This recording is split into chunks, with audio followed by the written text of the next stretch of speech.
Hi guys! This week we're going to be learning about perspective, which is a type of drawing that looks like there's distance in the drawing. Okay, so for this week's project you will need a pencil. Okay, you know that I prefer wood pencils, but if you have a mechanical pencil, a lead pencil, that's okay too. It's just going to be a little bit harder when you add shading.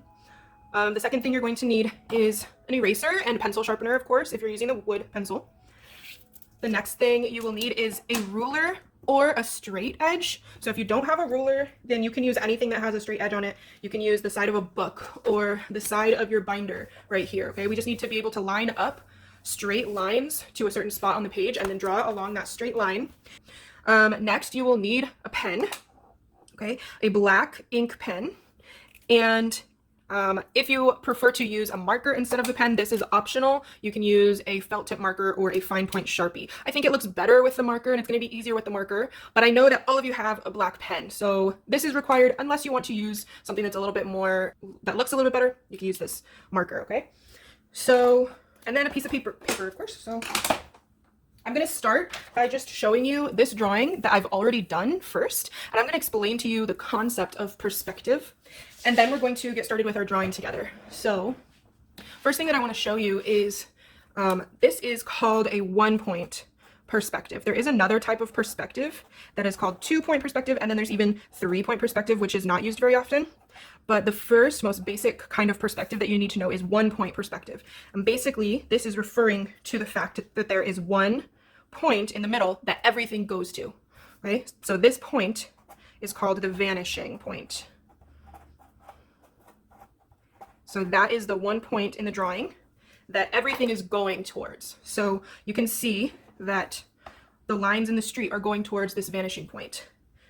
Here, the lines in the middle of the road, the lines on the side of the sidewalk, the lines at the bottom of the building right here are all going towards the vanishing point. The lines at the top of the building, okay, this top of the building. The lines on top of the door are going towards the vanishing point. The lines on the top and bottoms of the windows are all going towards the vanishing point, okay?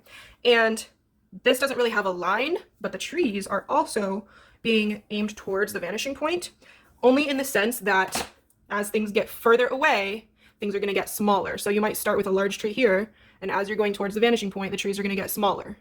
If you start with a large building here, as you go towards the vanishing point, the buildings are going to get smaller, okay? So that's what you need to know about the vanishing point. There's one in this type of drawing, and everything that we can aim towards the vanishing point is aimed towards the vanishing point, and things will get smaller the further away that they are. The next thing you need to know is the vanishing point is on the horizon line. This line that you see across the page where the grass ends and the sky starts, this is called the horizon line, okay? There is a below horizon line and above horizon line area. And basically you want to think of it as the horizon being your eye level. So everything that is below where your head is going to be on the bottom of the horizon.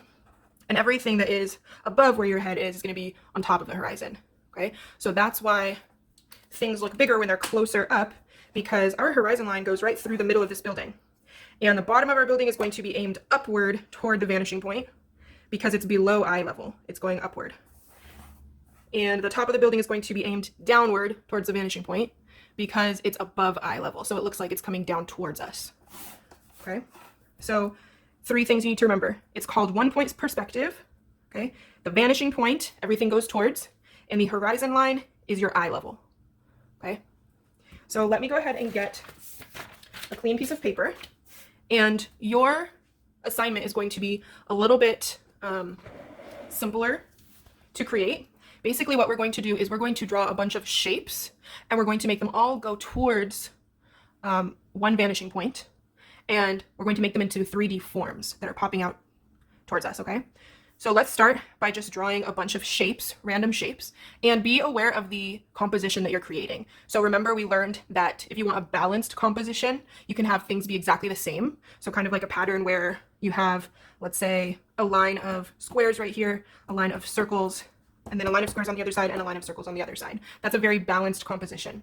If you don't want it to be balanced, you need to try to make it to where it's pleasing to the eye. So maybe we have a swirl of shapes. So like a triangle over here, square, circle, and then another square over here so that it kind of forms a swirl pattern, okay?